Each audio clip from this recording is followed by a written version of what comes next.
E se um dia uma inteligência artificial pudesse tomar o seu emprego, legalmente? Nossa, essa é, sem a menor dúvida, a questão central que está redefinindo toda a dinâmica dos escritórios e das indústrias hoje em dia, né? Sim, total. E sabe, o mais fascinante de tudo isso é que até bem pouco tempo atrás, esse cenário de substituição total era coisa de cinema. Pertencia só aos roteiros de ficção científica mesmo. Ah, exato. A gente sempre teve aquela premissa, sabe, de que a marcha do progresso ia deixar as máquinas apenas com o trabalho pesado. Pois é, a automação ia ficar ali restrita ao esforço físico, aquelas linhas de montagem barulhentas, na logística bruta. Sim, o trabalho manual, né? Isso. E o trabalho intelectual, a análise de dados, o julgamento crítico. Bom, tudo isso parecia um território super blindado, protegido pela própria complexidade do cérebro humano. Protegido da automação, no caso. Exatamente. Mas olha, a realidade atual trouxe um enredo radicalmente diferente para a gente. A ascensão desses modelos de linguagem e softwares generativos está ameaçando os trabalhos intelectuais em uma escala que a gente nunca viu antes. É por isso que essa nossa imersão de hoje se faz tão necessária. Eu fiquei muito curioso para debater isso. Com certeza. E o foco da nossa análise aqui não é tipo uma mera projeção para a próxima década, sabe? Não é um exercício de futurologia. É algo que já está acontecendo. Exato, é um choque de realidade de agora. Nós vamos examinar uma decisão judicial histórica na China, uma deliberação que acaba de traçar uma linha extremamente nítida na areia sobre os limites legais dessa automação corporativa. Uma linha que precisava ser traçada, né? Precisava. O que está em jogo aqui é até que ponto uma empresa pode, à luz da lei, substituir humanos por sistemas de IA no mercado de trabalho. Estamos falando de jurisprudência estabelecida ditando as novas regras do jogo. E eu, como analista, achei essa decisão fascinante. Ah, eu também. Mas assim, para quem está acompanhando a gente entender a magnitude dessa revolução tecnológica, não dá para ficar só olhando para planilhas de custos de servidores ou relatórios macroeconômicos gigantes. Não, de jeito nenhum. Fica muito abstrato. Exato. A gente precisa descer ao nível do indivíduo, sabe? Precisamos analisar um caso real. O caso de alguém que se viu subitamente do outro lado da mesa, lutando contra um algoritmo pelo próprio sustento. Bom, então, para materializar essa história, a gente precisa direcionar nossa atenção para Hangzhou. Hangzhou, isso. E é crucial a gente entender o contexto dessa cidade, né? Hangzhou não é apenas um ponto no mapa. É um gigantesco e agressivo polo de tecnologia chinês. É meio que o coração da inovação por lá, certo? Exatamente. É tipo o ecossistema onde a inovação não dorme nunca. A cidade abriga corporações gigantescas e startups que operam ali no limite da fronteira tecnológica. Um ambiente de pressão total. Pressão constante. E é exatamente nesse cenário de hiperdesenvolvimento, onde a cobrança por resultados é simplesmente esmagadora, que a gente encontra o nosso protagonista. O funcionário que enfrentou tudo isso. Isso, os documentos judiciais identificam ele apenas pelo sobrenome Zhou. Ele foi contratado por uma empresa de tecnologia local no ano de 2022 e, olha, a função que ele exercia carrega uma ironia muito profunda. Por quê? O que ele fazia exatamente? O Zhou atuava como um supervisor de garantia de qualidade. Espera, ele supervisionava a própria inteligência artificial? Basicamente isso. Na prática, o trabalho dele era passar horas e horas diante de telas, analisando as respostas geradas pelos modelos de IA. Ele avaliava a precisão das saídas, calibrava as respostas da máquina e filtrava conteúdos inadequados. Caramba! Em suma, o humano estava ali para ser a bússola de precisão do sistema, entende? Entendo.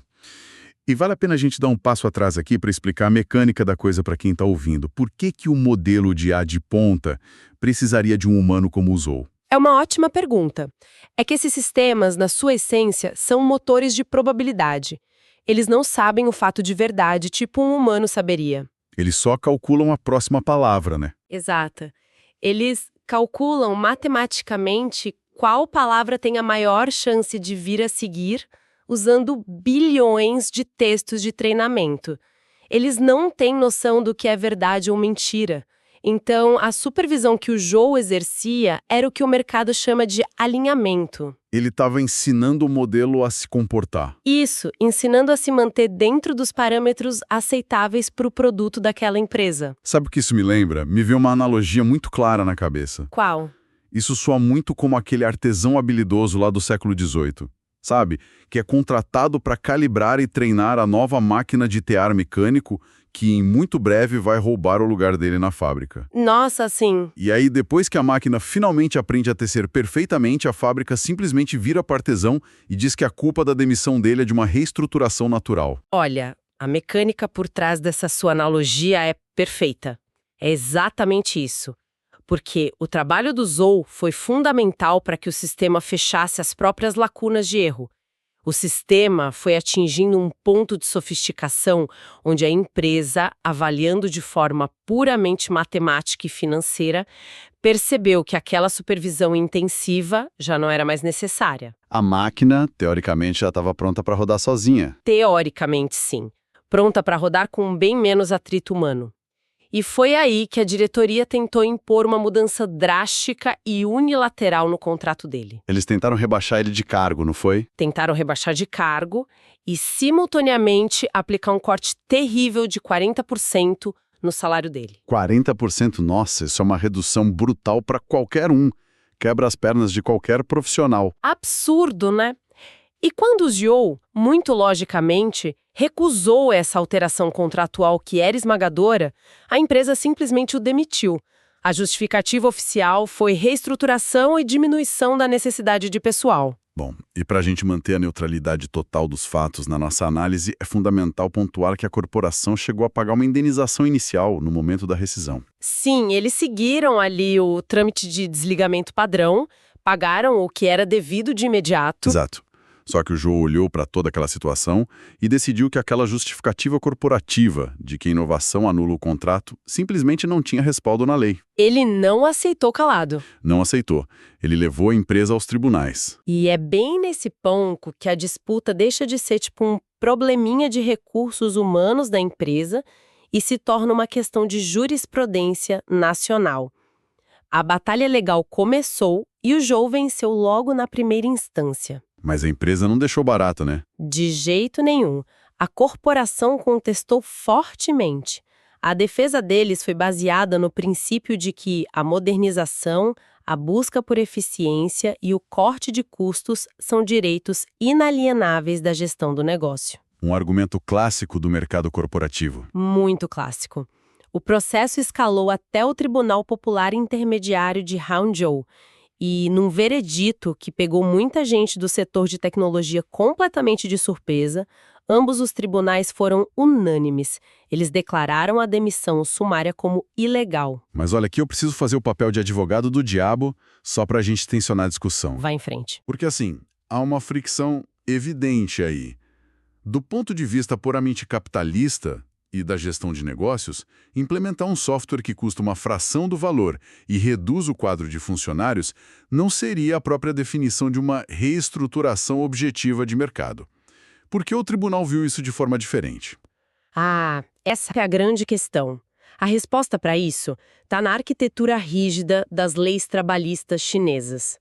Para que um empregador possa rescindir um contrato sem justa causa, sob a alegação de reestruturação, a lei exige que tenha ocorrido uma, entre aspas, mudança significativa nas circunstâncias objetivas. E o que isso significa na prática jurídica deles? Historicamente, a jurisprudência de lá interpreta isso como eventos de força maior. Tipo uma fusão corporativa compulsória ou uma drástica mudança de modelo de negócios que foi forçada por uma crise macroeconômica severa ou até um desastre natural. Ah, entendi. Ou seja, tem que ser algo que acontece com a empresa e não algo que a empresa decide fazer. Exatamente isso. A corte analisou a situação e, conforme foi detalhado em reportagens repercutidas de forma oficial pela agência estatal Xinhua, os juízes determinaram que o avanço tecnológico e a adoção de um novo sistema de IA são escolhas puramente gerenciais. Uma escolha interna. Isso é uma decisão subjetiva que é tomada pela diretoria para aumentar a margem de lucro.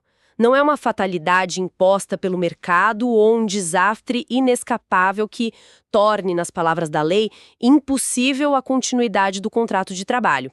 O tribunal simplesmente separou a otimização de lucros da força maior legal. E isso é muito forte, porque mostra que a gente não está olhando para um ponto fora da curva, um caso isolado. A gente está olhando para o início de um padrão judicial, a justiça agindo como uma verdadeira barragem contra uma enxurrada de demissões que as empresas gostariam de fazer usando a modernização como pretexto. Com certeza, e não há dúvida de que é um padrão mesmo. Só para a gente ter mais contexto, o precedente de Hangzhou se alinha perfeitamente com outros litígios recentes. Teve outro caso grande, não teve? Teve, sim. Um caso super documentado que ocorreu em 2024 em Pequim, envolvia um trabalhador de mapeamento de dados. Era outra função onde um humano interpretava informações visuais e de localização para alimentar sistemas autônomos. E aí a IA entrou em cena de novo. Exato. A empresa implementou uma ferramenta baseada em IA, considerou a função dele obsoleta e o demitiu. O funcionário processou o empregador e, adivinha, também saiu vitorioso. Caramba! A arbitragem de Pequim chegou à mesma conclusão cirúrgica. Adotar novas tecnologias é uma escolha voluntária da empresa para cortar custos operacionais e não uma mudança nas circunstâncias objetivas que permitem ignorar as proteções do trabalhador. O que coloca a gente diante de um cabo de guerra monumental na economia atual. De um lado, nós temos os conselhos de administração, que estão sob pressões esmagadoras de acionistas para aumentar a produtividade e eficiência nesses mercados saturados. A cobrança por resultados é implacável. Sim, e a promessa de que uma infraestrutura de servidores pode processar dados sem descanso, sem precisar pagar adicional noturno e com um custo marginal decrescente, nossa, isso é muito tentador para qualquer diretor. É o sonho de qualquer CEO, né? Com certeza. Mas do outro lado, há essa muralha legal exigindo a manutenção de empregos. Essa tensão é um prato cheio para a gente entender os próximos anos. E é algo que afeta todos que consomem ou trabalham com tecnologia. Todo mundo mesmo, de alguma forma. Pois é. É aquele momento de reflexão profunda onde a gente faz uma pausa e, olha, toma um bom café apenas para digerir a complexidade do que está por vir. Aliás, se você curte conteúdo sobre tecnologia, ciência, inteligência artificial e notícias, já deixa o like e se inscreve no canal, porque toda semana tem episódios novos por aqui. É um cafezinho mais do que necessário para processar tudo isso, viu? Mas voltando para o nosso cenário, tem uma coisa que me intriga muito. A gente tem que questionar também o aspecto puramente técnico dessa disputa toda, sabe? Você diz a viabilidade técnica real por trás dessas decisões gerenciais? Exato, porque a premissa das empresas de tecnologia para justificar essas demissões sumárias é de que o sistema de IA já está perfeitamente apto para assumir o controle total da operação. Mas vem cá, isso é realmente verdade hoje? Olha, O estágio atual desses modelos probabilísticos já os torna capazes de operar de forma autônoma a ponto de justificar o corte total da supervisão humana. Ou será que essas diretorias estão comprando e acreditando nas próprias campanhas de marketing que são super exageradas? essa é uma análise crítica fundamental que a gente precisa fazer. A realidade operacional dos data centers e das empresas de tecnologia hoje prova que o discurso promocional está muito à frente da capacidade real da tecnologia. Tem muito hype, então. Muito hype. Os sistemas atuais de IA são ferramentas formidáveis de escala. Isso a gente não pode negar. Mas eles são inerentemente frágeis em situações de contorno. Eles ainda têm uma forte tendência a gerar saídas incorretas que soam incrivelmente convincentes. Aquelas famosas alucinações da IA, né? Isso. E eles lutam muito para compreender ambiguidades sutis do mundo real, ou dilemas que exigem um contexto mais prático, mais humano. O que significa, na prática, que eles resolvem uns 80% do trabalho maçante, mas falham de forma catastrófica naqueles 20% finais que exigem discernimento real. Exatamente. E é nesses 20% que reside o grande risco de um desastre corporativo ou de reputação. Por isso que profissões e processos que demandam julgamento humano de alto nível continuam dependendo fortemente da interação orgânica. Da supervisão. Sim. E na ânsia de reduzir rapidamente o custo da folha de pagamento, muitas empresas estão se livrando das redes de segurança humana cedo demais. Eles esquecem que o custo de uma falha sistêmica em grande escala, que pode ser causada por um algoritmo não supervisionado, pode ser infinitamente maior do que o salário de um departamento inteiro de qualidade. Nossa, isso é muito verdade. E isso nos joga num dilema de gestão prático e muito imediato. Como assim? Pensa bem, se a justiça proíbe a demissão pura e simples para trocar a pessoa pelo software, tudo sobre o argumento de inovação, o que as empresas devem fazer na prática? Pois os executivos continuam precisando entregar metas financeiras pesadas, os custos continuam existindo ali no balanço e a tecnologia continuará sendo adotada. O avanço não vai parar. Qual é o caminho viável para acomodar os profissionais cujas tarefas básicas de rotina foram genuinamente automatizadas pelo algoritmo? Essa encruzilhada é o ponto exato onde entra a visão do advogado Wang Hyunyan Chan. Ele é um especialista independente em direito que analisou meticulosamente os precedentes deste caso. E eu achei a leitura dele super pragmática. O que ele defende? A posição dele é de que a automação tecnológica não equivale e não pode equivaler a um passe livre para demissões predatórias. A automação vai transformar o método de trabalho, inegavelmente, ninguém está negando o avanço. Mas as corporações têm a obrigação legal e ética de esgotar todos os caminhos alternativos antes de promover a ruptura drástica do vínculo trabalhista. Certo, mas vamos tensionar essa ideia um pouco. Quais seriam esses caminhos alternativos de forma realista? Porque, veja, se o objetivo número 1 da empresa ao adotar a tecnologia é justamente enxugar despesas, manter o funcionário na folha não anula o propósito financeiro inicial de toda operação de automação. Economicamente falando, parece mesmo um paradoxo no curtíssimo prazo, mas não no longo prazo. Wang Suyang estabelece 3 pilares de conduta corporativa que respondem a isso. E quais são esses 3 pilares? O primeiro é a negociação franca. Em vez da empresa impor um pacote unilateral de rebaixamento de cargo e corte de salário, como fizeram com o Zou, ela deve dialogar para redefinir o valor entregue por aquele funcionário. Entendi. Uma conversa real. E o segundo? O segundo pilar é o treinamento focado. E aqui entra a resposta para sua dúvida econômica sobre os custos. Me explica isso. Como é que o treinamento resolve a questão do custo para a empresa? É que investir em retreinamento pode parecer custoso de cara, mas demitir gera passivos trabalhistas severos, como a gente acabou de ver na justiça chinesa, além, claro, do risco operacional gigante de deixar a máquina rodar solta sem supervisão. O risco dos 20% que a gente falou. Isso. Se o software absorve aquele trabalho operacional de base, a empresa precisa treinar o indivíduo para se tornar um maestro dessa nova ferramenta. O funcionário deixa de realizar a tarefa manualmente e passa a orquestrar uma frota de agentes de software, o que acaba multiplicando a própria capacidade produtiva dele. Ah, entendi. Então ele evolui de um mero executor de tarefas repetitivas para uma espécie de auditor de sistemas complexos. Ele ganha escala. Perfeito, ele ganha muito escala.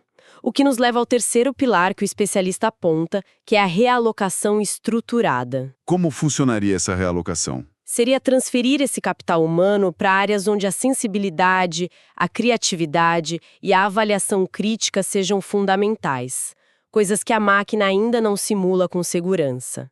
É criar ecossistemas de colaboração real e não de substituição cega. Fazer a tecnologia trabalhar junto com a pessoa. Sim, tornar a convivência humano-máquina não apenas uma obrigação legal para evitar processos, mas uma vantagem competitiva genuína no mercado. Faz todo sentido. E o que a jurisprudência na China está demonstrando de forma muito incisiva para todo mundo é que a transição para uma economia baseada em IA não pode ser liderada apenas por planilhas cegas de corte de custos. Jamais. Isso exige uma adaptação estrutural muito mais inteligente de todas as partes. Há uma necessidade super urgente de regulamentação que sirva de contrapeso. Uma estrutura macro que permita, sim, a tecnologia avançar, porque ninguém quer frear a inovação, mas que obrigue as instituições a investirem pesado na evolução dos seus trabalhadores. É uma balança que precisa estar equilibrada. Com certeza, porque sem essa força contrária, a busca cega por eficiência no balanço financeiro trimestral destruiria o tecido social muito rápido. E o que aconteceu em Hangzhou, sem dúvida alguma, serve como um grande balão de ensaio legal. Pode ter certeza que legisladores e empresas do mundo todo já estão estudando esse caso com muita atenção. Sem dúvida. O resumo da nossa análise hoje é que o salto da revolução tecnológica não ocorre no vácuo de um laboratório fechado do Vale do Silício ou de Hangzhou. O código que roda nos servidores colide violentamente todos os santos dias com séculos de legislações trabalhistas. Colide com os modelos tradicionais de busca por lucro e com a necessidade intrínseca e básica das pessoas de manterem os seus sustentos. É um choque de realidades. Um choque brutal. A decisão da corte chinesa não foi um ataque à inovação em si. Ela foi um recado incisivo ao mercado financeiro e corporativo. A mensagem é clara. A automação deve servir para potencializar as capacidades da empresa, mas essa transição não pode ser utilizada como desculpa para aniquilar sumariamente os direitos básicos e os contratos daqueles que, ironicamente, ajudaram a construir e afinar os próprios sistemas. É uma questão fundamental de equilibrar o ímpeto voraz da inovação com a estabilidade mínima do contrato social. O cenário é complexo, mas muito real. Talvez a grande pergunta do futuro não seja se a inteligência artificial será mais eficiente que os humanos, mas qual será o lugar das pessoas em um mundo automatizado.